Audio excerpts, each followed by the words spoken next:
굳이 종목과 업종을 얘기하자면 어떨까라는 생각도 합니다. 아무도 안 쳐다보고 있으나 지금, 왜냐하면 소외되었기 때문인데요. 지금부터 조심스럽게 천천히 매집해 나간다면 올해 연말쯤에는 지금보다 훨씬 더 좋은 시세를 나타낼 가능성이 높다라고 보고 있습니다. 올해 나스닥 투자했으면 손해예요. 자, 이례적인이죠. 자, 그렇다면 돈이 어디로 갈까요? 여전히 6,000P와 7,000P를 내다보는 코스피 국장으로 갈 것이냐, 작년보다는 올해 국장을 보는 눈이 훨씬 더 클 것이고 많을 것이다.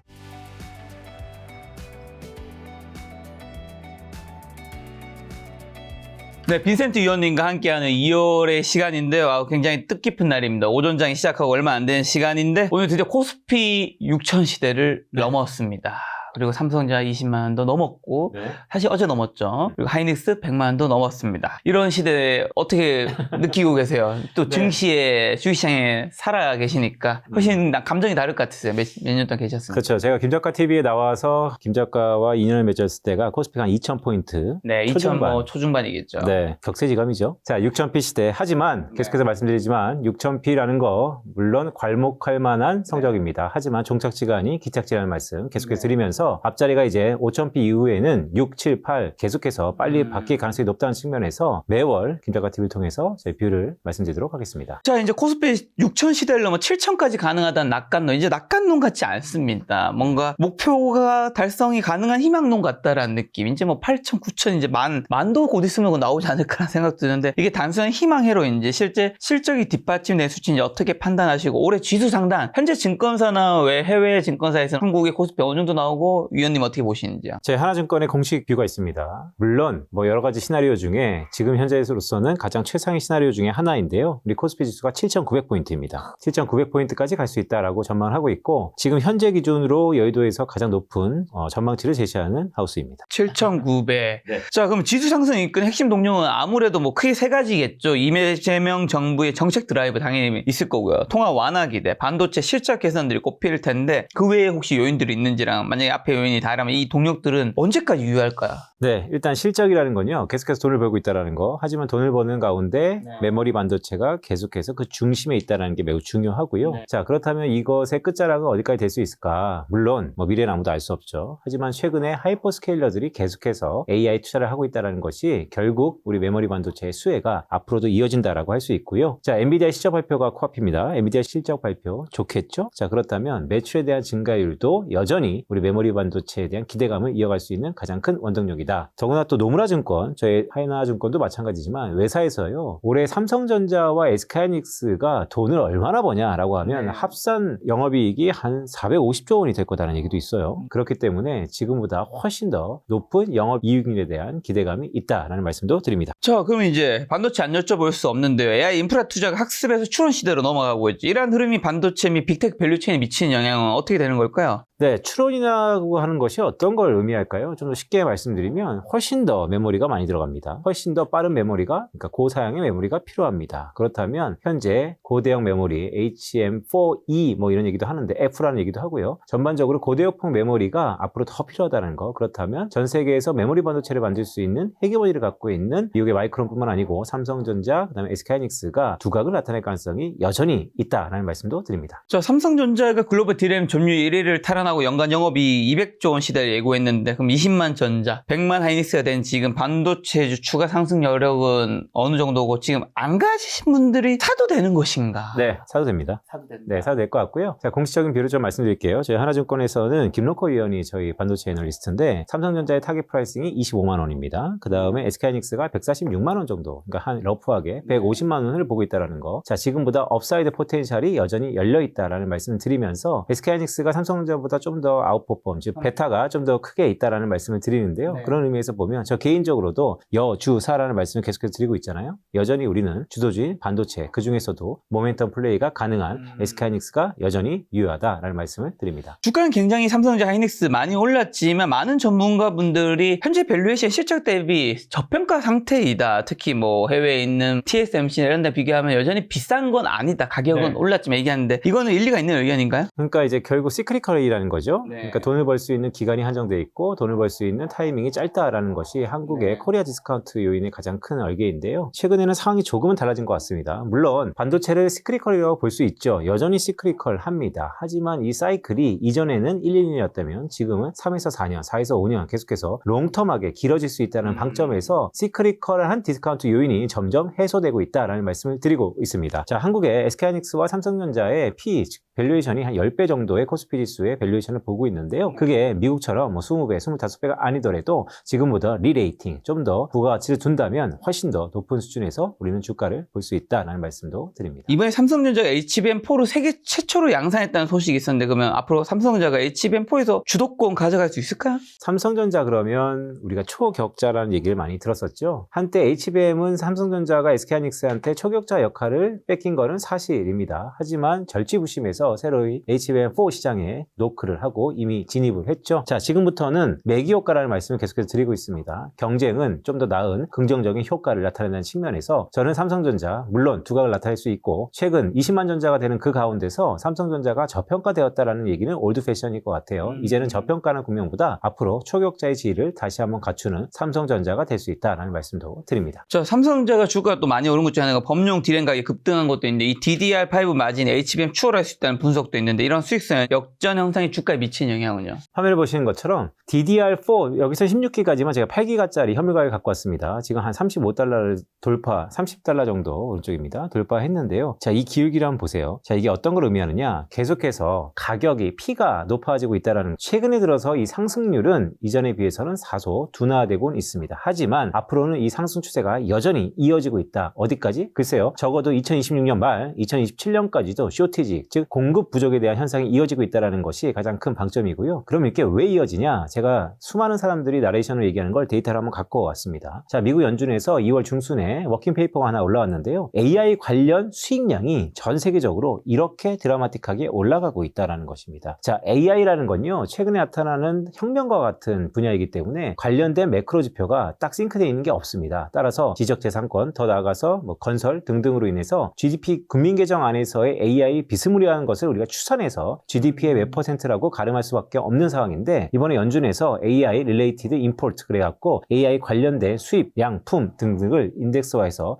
현재 글로벌 AI 관련 수입량이 이렇게 가파르게 증가하고 있다는 걸 보여줬다. 자, 그렇다면 이런 게 계속해서 증가하는 한 우리 메모리 반도체 가격의 상승폭도 둔화, 즉 부침은 있겠으나 앞으로 계속해서 상승한다라고 보고 있습니다. 가격은 호황기에 비교해서 이번 메모리 슈퍼사이클 차이점 뭘까요? 네. 이렇게 가파르게 오른 적이 이 훨씬 이전의 시계를 보더라도 이례적인 상황입니다. 따라서 이게 꺾이면 네. 어떻게 되는 건가요? 자, 꺾인다 그러면 처음에 우려 섞인 부분이 있겠죠. 왜냐하면 주가는 기울기 함수이기 때문에 증가폭이 둔화된다는 것은 다소 우려 섞인 부분이 있긴 합니다. 그래도요, 계속해서 이전보다 높은 수준에서 횡보한다면 아니면 둔화됐다 다시 한번 오른다면요, 훨씬 더 좋은 의미의 주가 상승폭을 가져가지 않을까라는 생각입니다. 자, 그리고 또 삼성전자 이나노 공정 엑시노스 2600의 성공 여부가 그럼 TSMC에 집중돼 파운드리 시장의 판도는 조금 바꿀 수 있을까요? 그렇죠. 그러니까 삼성전자 앞으로 실적 발표 중에서 이 파운드리 부분을 잘 봐야 되는데요. 이전에 비해서 상당히 악재는 다소 소멸되고 이젠 긍정적인 모멘텀이 수면 아래에 있다. 이제 곧 수면 위로 올라올 타이밍이다라는 것이 앞으로 펼쳐질 삼성전자의 실적 발표에서 우리가 주목해야 되는 부분이기도 합니다. 최근 반도체를 넘어서 또 MSCC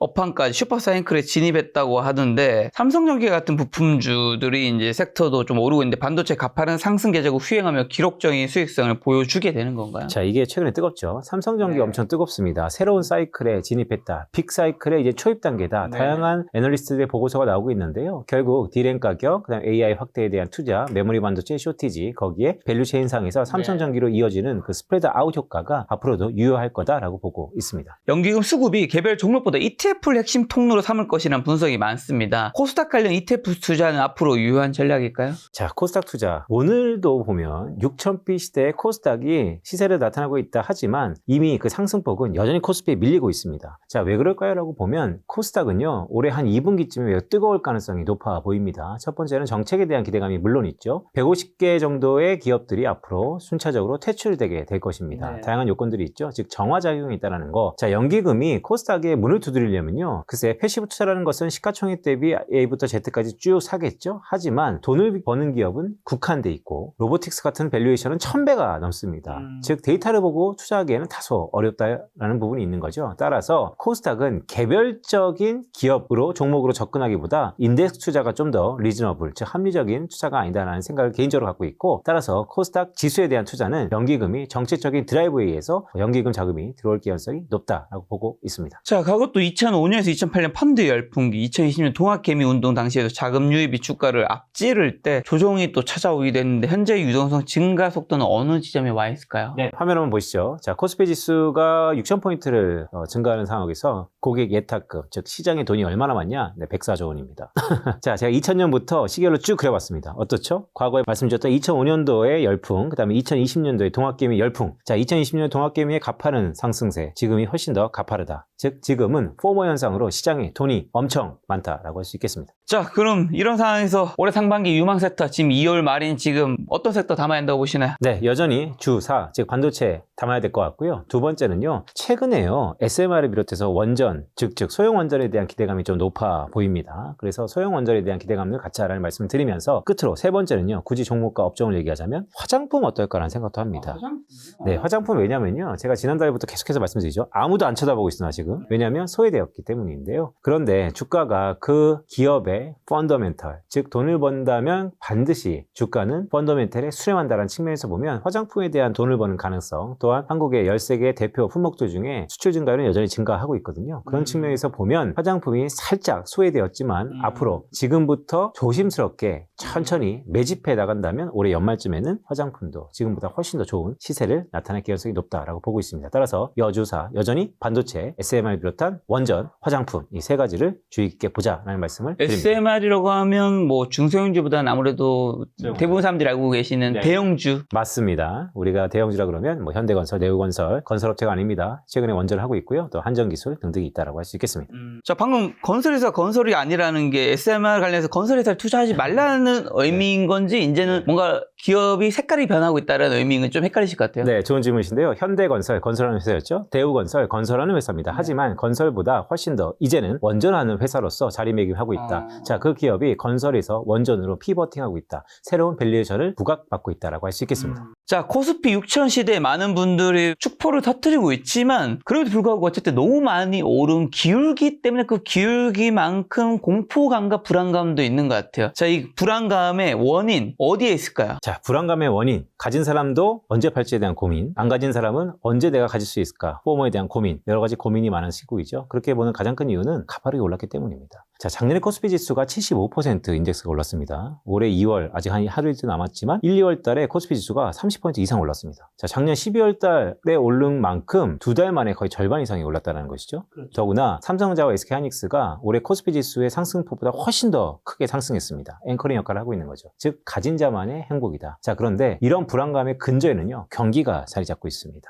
펀더멘탈 우리는 잊지 말아야 됩니다. 지금은 유동성 효과로 우리 증시를 크게 들어올린 것도 사실입니다. 더구나 제가 작년에 올해 2026년 주식시장을 전망하면서 초주식 시대라는 말씀을 드린 적이 있는데요. 거기 가장 근간에는 유동성인데 초유동성이다. 유동성이 훨씬 더 많을 거다라는 말씀을 드리고 있습니다. 그런데 유동성이 맞죠. 하지만 펀더멘탈이 어떠냐도 우리가 지금쯤은 점검해야 될 필요가 있어 보입니다. 불안할수록 초심으로 돌아갈 필요가 있기 때문인데요. 그런 의미에서 보면 화면에 보시는 것처럼 OECD에서요. 전 세계를 내놓으라는 33개국 또한 5개의 신흥국까지 합치면 38개 국가 중에서 G20, 20개 국가들의 경기를 선행하는 지수들을 하나 보여주는 겁니다. 녹색입니다. 보시면 어떠세요? 우상향하고 있습니다. 더구나 최근 들어서 기준선 이 100을 뚫고 올라가고 있습니다. 즉 경기가 좋다라는 것입니다. 자, 경기가 좋다라는 것을 저희 직관적으로 봤을 때 MSCI 세계 주가지수, 즉 글로벌 가중평균 주가지수를 보면 대동소이하게 연동된다는 것입니다. 이렇게 흔들리는 이유 많이 올랐기 때문에 그럴 수 있죠. 그런데요, 우리가 간과하고 있는 거 지금 글로벌 경기가 좋습니다. 더구나 제가 봤을 때는요, 올해 주요 IB들이 아니면 이코노미스트들이 전망을 하잖아요. 저도 이코노미스트 생활 10몇 년 했는데 전망이라는 게 기대 섞인 희망 회로로 전망할 때가 있지만 기거, 과거 과거의 데이터의 시계열로서 모형이 나서 앞으로의 미래를 전망하는 것이거든요. 또 앞으로 미래를 전망하는 데 있어서 최근에 AI 툴이 발달되긴 했지만 현재까지의 데이터를 갖고 미래를 전망하는 것입니다. 즉 중간에 간극이 있을 수밖에 없는 거죠. 저는 봤을 때 올해 주요국들이 아니 주요 기관이 주요 이코노미스트가 발표하는 것보다 훨씬 더 경제 전망의 숫자가 좋아질 가능성이 높다라고 보고 있습니다.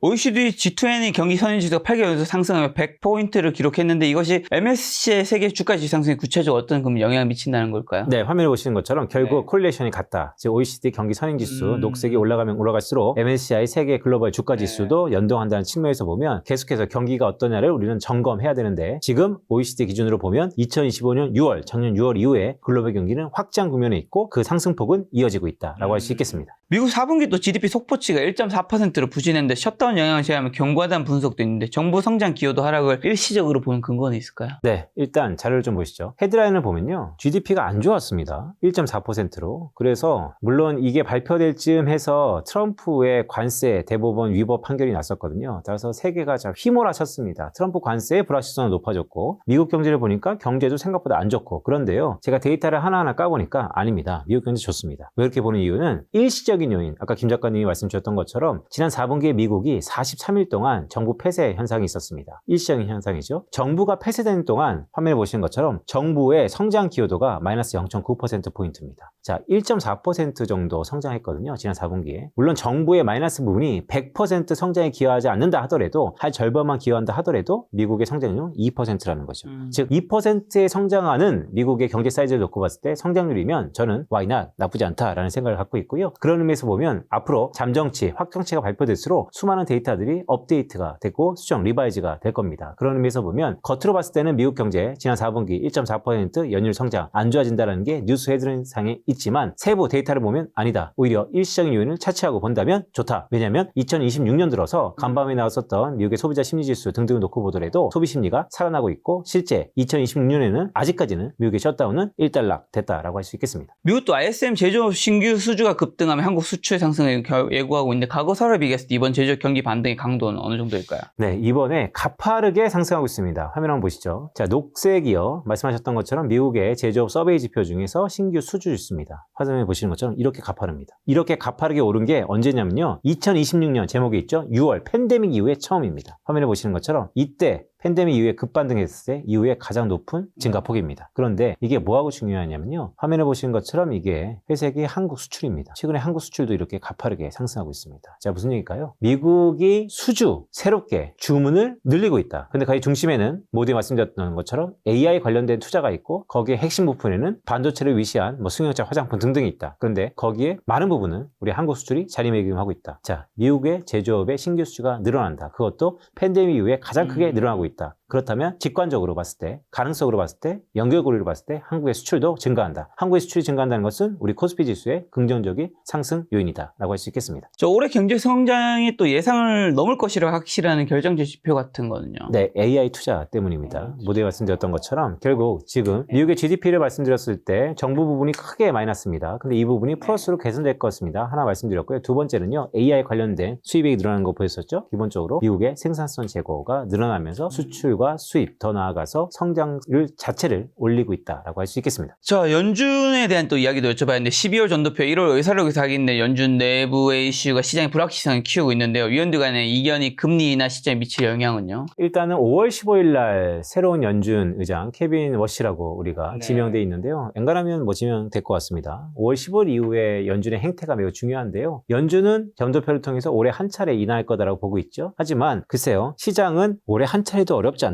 라고 보고 있습니다. 유독 트럼프 대통령만이 물가는 안정적이기 때문에 올해 두 차례 이상 더 인하할 거다라고 보고 있죠. 자, 저희 하우스도 기본적으로 올해 하반기에 연준은 인하를 시작할 거다라고 보고 있습니다. 기본적으로 금리 인하는 여전히 끈을 놓지 않고 있다라는 말씀을 드리면서 아까 말씀드렸던 트럼프의 생각, 현재 연준 위원들 파월을 위시한 많은 부분들의 생각, 새로 들어오는 케빈 워시의 생각이 다 다른 것처럼 연준 내부에서 금리 인하를 두고 이견이 생긴 건 사실이다라고 할 수 있겠습니다. 자, 또 차기 의장 지명자 케빈 오씨가 강조하는 대차 대조표 축소와 드러켄밀러 철학은 현재의 완화적 기대감과 어떻게 충돌할까요? 네, 드러켄밀러가 좀 중요한데요. 화면에 보시는 것처럼 자, 드러켄밀러가 왜 중요하냐? 케빈 오씨의 스승입니다. 자, 케빈 오씨를 우리는 주목해야 되는데요. 케빈 오씨가 새로운 연준 의장에 지명된 이후에 아이러니컬하게도 언론상에 극히 노출되지 않고 있습니다. 완전히 꺼려하고 있습니다. 깜깜이에 들어갔습니다. 자, 그게 고도의 심리전이다라는 얘기도 있는데 결국 케빈 오씨를 우리는 공부를 지금부터 철저히 해야 됩니다. 앞으로 3개월 뒤에는요, 연준 의장이 바뀐다는 것입니다. 자, 새로운 연준, 케빈 오씨가 이끄는 연준은 세상을 바꿀 건데요. 그렇다면 우리는 케빈 오씨에 대해서 얼마나 알고 있는가를 보면 글쎄요, 잘 모르겠죠. 그래서 제가 그러면 그가 누군지 모르고 그가 최근에 발언하는 것이 극히 언론상에 타지 않는 연장선상에서 그의 오랜 스승이었던 드러켄밀러를 한번 주목해보자는 말씀을 드립니다. 왜냐하면 결국 사회생활에서 사수라는 것은 그의 철학이 케빈 오씨의 지금을 만들었다라는 가정에서 드러켄밀러를 들여다보면요, 제가 음영 처리를 했는데 첫 번째 경제 투자자, 매크로 투자자입니다. 두 번째 그가 이름을 알린 것은 소로스의 퀀텀 점프,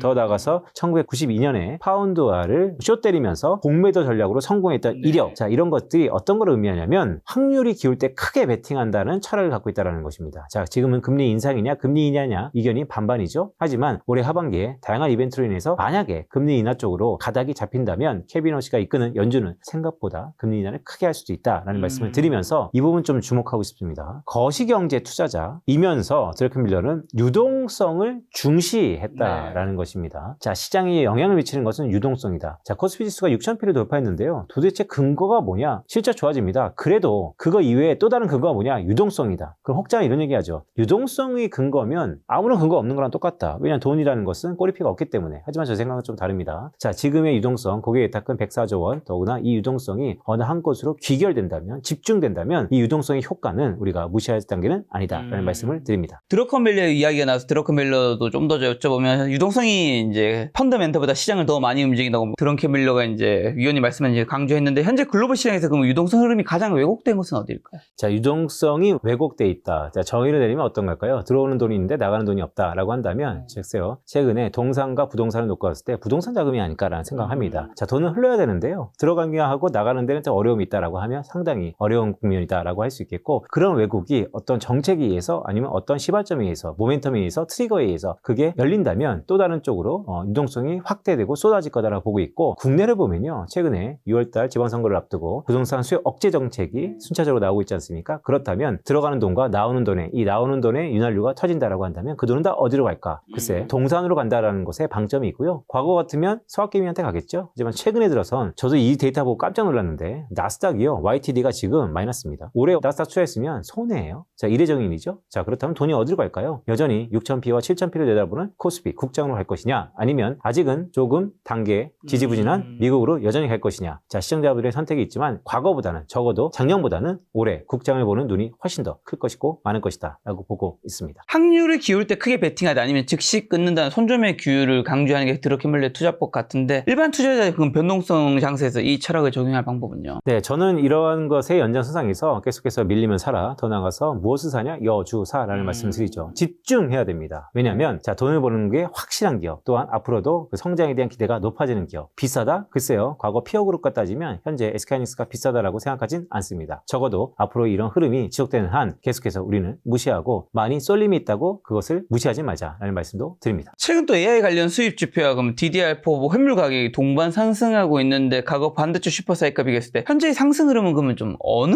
지점에 와 있을까요? 네, 이제 어느 지점이라는 게 참 힘든데요. 왜냐하면 산을 멀리서 보면 되게 높아 보이지만 가까이서 볼수록 이 산이 어느 단계가 중간 단계인지를 모르는 것처럼 이것은 지나고 봐야 될 것 같습니다. 하지만 계속해서 말씀드리고 있습니다. AI 관련된 투자가 늘어나고 있다는 거, 우리는 투자가 늘어나고 있다는 것에 결코 두려움을 갖되 그것을 완전히 투자해서 배제하지 말자라는 말씀도 드립니다. 자, 또 리쇼어링 효과가 가시화되면서 한국 제조업 밸류업도 기대되는데, 특히 반도체의 미국의 정책 변화로 인해 반사 이익을 기대할 수 있는 섹터는요? 네, 아무래도 미중 무역 분쟁이 우리에겐 기회다라고 할 수 있겠고요. 초격자라는 상황에서 중국의 많은 부분들이 캐치업 당하고 있죠. 하지만 이것은 제가 예전에도 말씀드린 적이 있어요. 저스트 인 타임이냐 아니 저스트 인 케이스냐, 즉 효율성을 따질 것이냐 아니면 범용성을 따질 것이냐라는 놓고 봤을 때 미중 무역 분쟁의 즉 고래 싸움이 우리에게는 반드시 기회가 됐다라고 할 수 있겠습니다. 자, 다시 연준은 돌아와서 연준의 독립성 이슈와 자립성 문제를 함께 고려해야 한다고 언급하셨는데, 중앙은행의 행정부의 압박 속에서 취할 수 있는 최선의 선택은 뭘까요? 자, 독립성과 자립성은요, 저는 이렇게 이렇게 정리하고 있습니다. 독립성은 외세의 간섭 없이 스스로 의사결정을 하는 것, 독립성이죠. 자립성은요, 더 중요합니다. 이러한 독립적인 의사결정을 지속할 수 있는 능력입니다. 자, 그런 의미에서 보면 저는 지금은 시장은 독립성에 주목하지만 앞으로 슬슬 자립성에 좀 더 무게중심이 이동할 것이다 라고 보고 있고, 그것은 새로운 연준 의장인 케빈 허쉬의 리더십과 결부될 수 있다라고 할 수 있겠습니다. 존도피산에서 나타난 위원들의 극심한 견해 차이가 실제 통화 정책 결정 과정에서 병목 현상이 일으킬 가능성은 없나요? 네, 이견이 많으면 결정이 지연되거나 이연되겠죠. 따라서 적어도 5월 15일까지는 현재 수준에서 이어질 동결 가능성이 높다라고 보고 있고요. 다만 시장은요, 시장 금리는 앞으로 상승을 베팅하고 있습니다. 다만 또 하는 혹자는 그럼에도 불구하고 인플레이션이 생각보다 안정적이라는 측면에서 금리 인하를 베팅하고 있고요. 저에게 인상이냐 인하냐 묻는다면 저는 후자, 인하 쪽에 좀 더 베팅하고 있다라는 말씀도 드립니다. 연준도 중요하지만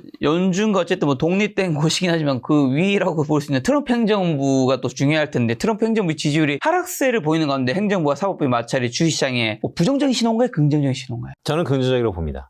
오히려 긍정적인 신호가 된 이유 뭐죠? 네, 일단 패는 다 알고 있다는 거. 결국 트럼프의 관세는요, 트럼프 정책의 아젠다이죠. 트럼프 행정부의 아젠다입니다. 더구나 작년 4월 달에 해방의 날, 즉 트럼프는 관세 정책을 이미 디폴트, 즉 상소화시켰습니다. 따라서 관세는 매길 겁니다. 만약에 이번에 연방대법원의 위법 판결이 트럼프에게서 신중한 모드로 전환하게 됐다. 이것은 긍정적인 신호입니다. 왜냐하면 옆에 간섭 없이 한 곳으로 무지막지하게 강행했던 이 관세 정책이 전후 좌우로 살피기 시작했다는 것. 그렇다면 관세를 맞는 입장에서는 시간을 버는 이연 효과가 분명히 있다는 것이죠. 두 번째는 화면에 보시는 것처럼 다양한 법들이 플랜 B로서 논의되고 있습니다. 그래서 트럼프가 이런 거죠. 기존에 관세를 매겼는데 연방대법원에서 위법이라고 하니까 그렇다면 행정명령으로 아니 의회와 조율에 의해서 내가 할 수 있는 플랜 B들이 있다는 겁니다. 무역법 제122조, 무역법 제301조, 무역확장법 232조 등등이 거론되고 있는데 간단히 정의드리면 이런 겁니다. 자, 무역법 제122조가 현재 진행되고 있습니다. 트럼프가 사법부의 위법 판결을 받자마자 바로 기자회견을 내면서 전 국가를 대상으로, 전 품목을 대상으로 10% 관세를 매기겠다. 그 다음날 15%까지 관세를 올리겠다는 얘기를 했습니다. 그것의 근거가 되는 게 무역법 제122조입니다. 자, 이거는 광범위한 법인데요. 이거에 단점이 있습니다. 단점이 뭐냐면요, 요겁니다. 맥스 5개월입니다. 즉 5개월짜리라는 거죠. 물론 연장하려면요, 의회 승인을 받아야 되는데 현재 의회는 녹록지 않습니다. 더구나 선거를 앞두고 있습니다. 의회가 지지율에 반하는 결정을 하기에는 다소 부담스럽다라는 것으로, 자, 전 품목에 무차별적으로 관세를 매길 수 있는 법이 있지만 5개월짜리다. 그렇다면 트럼프가 계속해서 요구하는 거, 중국에 아니면 핵심 광물에 아니면 첨단 기술에, 즉 타겟 요소로 할 수 있는 법이 뭐냐? 그것은 무역법 제301조입니다. 그런데요, 이것도 단점이 있습니다. 이게 단점이 뭐냐면 우리 과거의 영광이죠. USTR라는 기관에서요, 무역법 제301조를 매겨도 되는 상황인지 아닌지를 조사하는 기관이 들어간다는 겁니다. 즉 무역법 제301조는 무역법 제122조와 달리 요소 타겟에서 차별적으로 관세를 매길 수 있지만 그것을 발동하고 실행하는 데까지 사전 작업이 오래 걸린다는 겁니다. 자, 그렇다면 어떤 의미일까요? 우리로 하여금 과거 달라질 게 없다라는 거 플러스 이연 효과가 있다라는 것입니다. 지금부터 초미의 관심사는 이겁니다. 무역확장법 제232조. 무역확장법 232조는 뭐냐? 앞에서 말씀드렸던 전부 다 매기는 122조와 요소 매기는 301조를 합해 놓은 겁니다. 따라서 이것은 무역확장법이 들어가면 금융시장에는 부정적인 요소의 가능성이 높아 보입니다. 근데 이건 역시도 상무부에서요, 필요조사 여부를 사전조사를 오랜 기간 동안 해야 된다는 거. 자, 무슨 얘기일까요? 뭔가 트럼프 뜻대로 안 되고 있다. 그가 신중해질 것이다. 두 번째, 과거에 관세를 매긴다는 게 바뀌어지는 게 없다. 다만 바뀌어진다면 이전보다는 시간이, 조사기간 때문에 오히려 부가 이연 효과가 있을 수 있다. 주의시하는 긍정적인 요인이고요. 마지막 세 번째, 이번에요, 환급 조치가 있었습니다. 그동안 관세 때문에 미국의 수입업체들이 상당 부분 대신해서 관세 부분을 냈는데 그 부분이 위법이니까 배상하라는 겁니다. 환급해 주라는 겁니다. 누가? 기업들이 신청하면. 페덱스라는 기업이 신청에 1호로 손을 들고 나왔고요. 따라서 이 환급 이슈가 기업으로 하여금 어떤 겁니까? 환급되면 땡큐, 안 돼도 why not? 여태까지 어차피 냈기 때문에. 근데 만약에 환급이 된다면 단기적으로 기업의 이익에 대해서 개선 효과가 있을 수 있다. 그렇다면 하단은 막혀있고 상단이 열려있는 긍정적인 요소다라고 할 수 있겠습니다.